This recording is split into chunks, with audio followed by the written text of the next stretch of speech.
Amor e ódio. Terceira parte. O Consolador. Capítulo 8. Alguns meses se passaram, durante os quais Gaston progredira sensivelmente nos conhecimentos fornecidos pelo admirável compêndio que viera da França. O Livro dos Espíritos, assim como nas páginas cintilantes do Evangelho cristão. A comunicação com as almas defuntas se estabelecera quase normalmente, graças à alta compreensão de princípios do senhor de Robin, o qual, como não ignoramos, conhecia o assunto desde muito, sendo mesmo versado em ciências esotéricas do Oriente. De Robin, Gaston e um guarda do presídio por nome Manuel Felício, homem simples e humanitário, guianês de nascimento, mas de origem brasileira, reuniam-se durante as tardes cálidas de domingo à beira do mar, suspensos no abismo, e ali, tendo como altar a natureza, elevavam um conjunto suas orações e homenagens mentais à majestade divina. Predicavam sobre as sublimes lições do cristianismo e confabulavam, respeitosos com os emissários do além, que acorriam solícitos, correspondendo à boa vontade com que se empenhavam no cultivo dos dons da alma. O capelão, que havia muito prelibara o delicado ministério da mediunidade por meio das meditações profundas e silenciosas com o céu e da austeridade de costumes, ambas propícias ao fato, com facilidade viu-se visitado pelas línguas de fogo, que assinalavam a livre expansão da preciosa especialidade. E assim, emprestando aos habitantes do mundo espiritual o seu aparelho carnal, puderam estes se dirigir aos dois recém-iniciados para lhes falarem das verdades divinas, confortando-os dos dissabores frequentes, orientando-os na senda nova, o que indubitavelmente constituía legítima caridade cristã. Manuel Felício falou de Sartre com sua própria mãe, reconhecendo-a por particularidades inconfundíveis. O pobre homem, qual se o próprio céu se revelasse em deslumbramentos aos seus olhos de mortal, dera livre curso às lágrimas, sentindo a presença daquela que lhe dera o ser, a qual, morta havia tantos anos em seus braços, agora lhe testemunhava, do além-túmulo, o seu imarcessível amor maternal, com a sobrevivência da própria personalidade adentro dos segredos da morte. Por sua vez, Gaston ouvia o pai, dele recebendo conselhos e consolações que o revigoravam no cruciar das provações. Bem assim, lições edificantes sobre moral e fraternidade e revelações quanto às condições da existência do além-túmulo, o que era motivo de doces compensações para sua alma duramente contundida pelo sofrimento. Outras personalidades apresentavam-se também, e Gaston e Manuel, nascidos em ambientes diversos, cuja civilização e cultura diferiam tanto entre si, mas agora irmanados pelo vero amor cristão, entusiasmavam-se ante as provas obtidas da realidade dos fenômenos que a complacência celeste lhes concedia.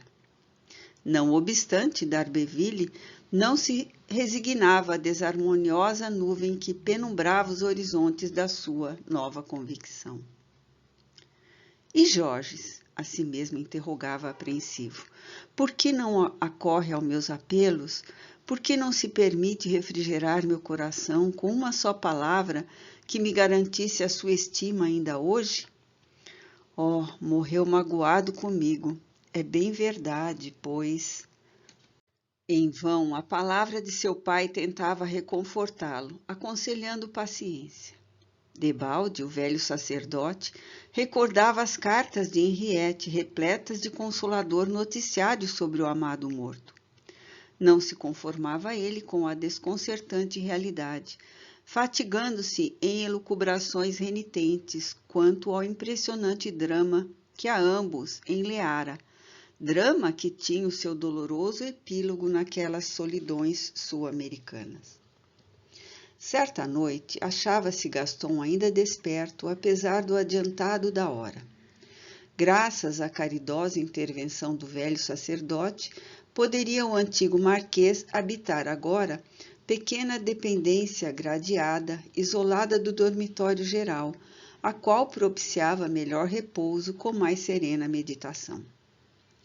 O anjo consolador do sono, a quem Deus incumbe de oferecer tréguas às criaturas ergastuladas na carne, descera seus mantos compassivos sobre o grande abrigo que tantos desesperos encerrava, e levara consigo até suas regiões do reconforto espiritual as almas lamentosas dos seus protegidos.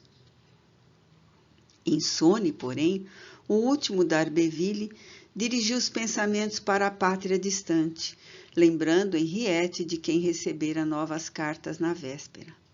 Ele a revê mentalmente, saudoso e comovido, tal como há 10 anos. Formosa qual a aparição celeste, os cachos louros suavemente perfumados, os longos vestidos de musselinas brancas, senhora ainda e sempre do seu amor, que nem a desgraça conseguira destruir. Oh, voltar à França, rever sua mãe, amenizando com a sua ternura as desventuras que a feriram tanto. Desposar Henriette, construir um lar, nele viver serena e honestamente como tanto desejara seu pai.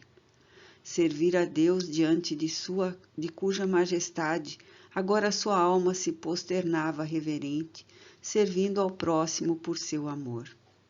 E possuir filhos de Henriette, seres mimosos que lhe chamassem de pai, rever-se na terna formosura de entezinhos risonhos de quem seria incansável sustentáculo. Nada disso, porém, seria jamais possível, porque ele já não era nem mesmo um homem, senão mísero precito injustamente banido do seio da pátria.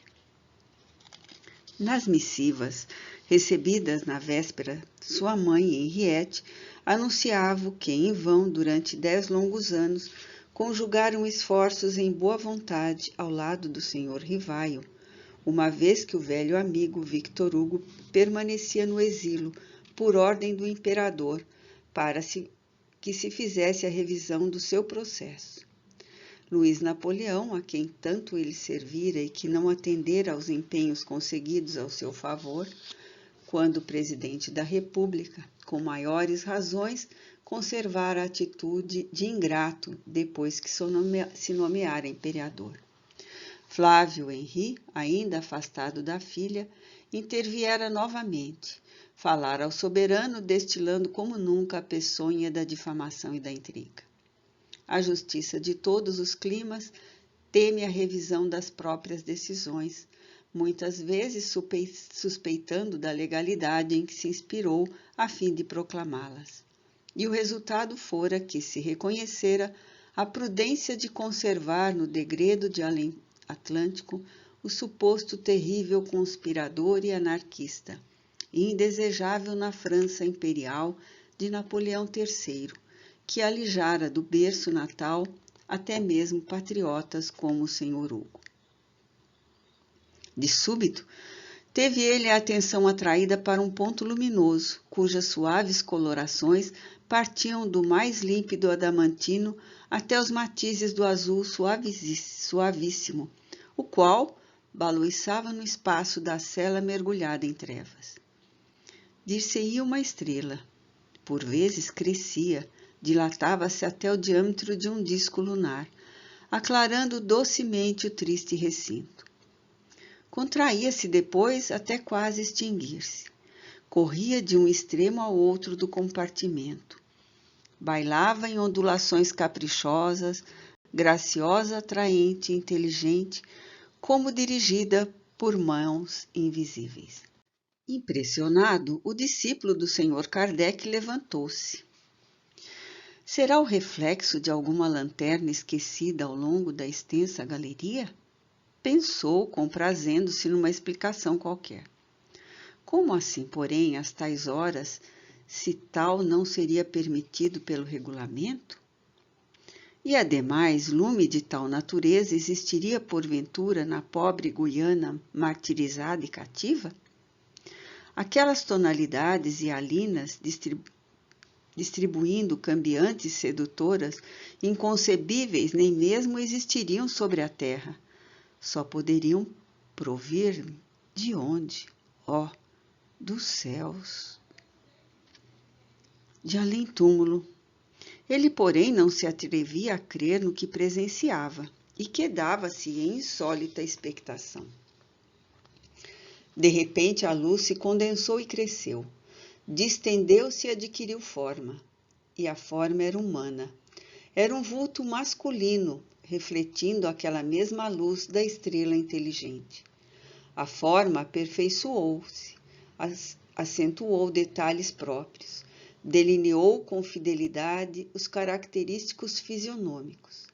E Gaston d'Arberville, reconhecendo-a, caiu involuntariamente de joelhos, desfeito em lágrimas. Georges de Soissons, ressurgido dos abismos da morte, mostrava-se redivivo ao seu dileto amigo do passado. Georges, o amigo fiel, triunfante da alta escravidão do túmulo, ali estava, real e sorridente ao alcance de suas mãos. Georges, Georges, sê bendito, meu amigo, meu irmão, balbuciou, deslumbrado e comovido até a mais sagrada fibra do ser. Sim, era ele. 1000 vezes sim, era ele. Os mesmos cabelos castanhos dourados, os mesmos olhos claros e doces, o sorriso cordial e afável que jamais se fechava em seus lábios. E até a pérola de Ceilão com que prendia a seda da gravata lá estava, visível, cintilante. 1000 vezes sim, era ele. Georges nada dizia, fitava o amigo prosternado e sorria bondosamente. Georges, meu amigo, meu irmão, repetiu, entrecortado pelo pranto. Fala-me, ó, por piedade, fala-me. Dize-me que és feliz, que me perdoaste o crime de não poder olvidar Henriette depois que ela se tornou tua esposa. Não, Georges, não profanei o teu lar. Minhas intenções foram as mais honestas e jamais vos pretendi tornar infelizes. E não toquei sequer nas tuas armas. Tua morte foi um acidente imprevisto que a mim também poderia ter eliminado. Mas, ainda assim, rogo teu perdão com a certeza de tua antiga afeição.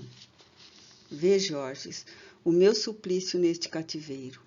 Contempla o meu coração despedaçado pelas mais duras provas da advertência. Meu nome, irremediavelmente desonrado, vilipendiado como não seria o do mais vil dos criminosos. Vê que minhas esperanças foram irrevogavelmente destruídas e que minha própria vida nada mais traduz senão escombros sepultados na infância de um degredado perpétuo. Se vires, porém, que tal acervo de sofrimento não bastará para me exculpar aos teus olhos de qualquer dúvida que ainda possas conservar quanto à minha conduta a respeito de ti, faze que sobre mim pesem maiores e mais ardentes represálias. Por amor de ti, eu a tudo me curvarei, resignado, julgando-me feliz se venturoso te souber onde existe, na esperança de um dia merecer a tua complacência. A tão ardente invocação, o luminoso fantasma respondeu aproximando-se do amigo e, estendendo a destra num gesto afável e inequívoco, sussurrou as possibilidades psíquicas do antigo condiscípulo, ao passo que em derredor o silêncio se tocava de harmonias e ao longe o oceano continuava a tons da sua irrequieta sinfonia. Não te considero culpado, não necessitas do meu perdão. Fê-lo levantar-se. Aturdido, Gaston se reconhecia singularmente influenciado, incapaz de resistir à pressão a um tempo tão doce e veemente da entidade que o visitava. Georges impelia-o para o catre, constrangendo-o ao repouso. Ele deitava-se com efeito, enquanto aquele lhe aconchegava as pobres coberturas, como fazia outrora nos dias faustosos do velho palácio de Saint-Germain. Mas, de soissons, tornou de mansinho, como por meio de uma vibração do pensamento. Dorme, Gaston. Estás fatigado. Necessitas repousar. E assim foi que um bom anjo, vendo-o insone, caridosamente socorria-o, arrebatando-lhe a alma para as flóreas regiões do repouso. Cuidadosamente arrebatado pelo espírito Georges, sob as injunções irresistíveis do sono magnético, que melhor faculta a liberdade temporária do encarcerado, Gaston atingiu formosa mansão fluídica, dessas que florescem pelo além, marcheteando de belezas e harmonias o azul infinito, no qual o Criador plantou também as esferas físico-materiais. Tratava-se, no entanto, por assim dizer, de ambiente mais mesclado de emanações terrenas, correspondente aos impositivos dos serviços espirituais nas Gálias. Dir-se-ia imensa metrópole gótica, de que Paris seria denso arremedo, plasmando o tipo ideal de uma civilização assinalada pela expressão da beleza e da arte.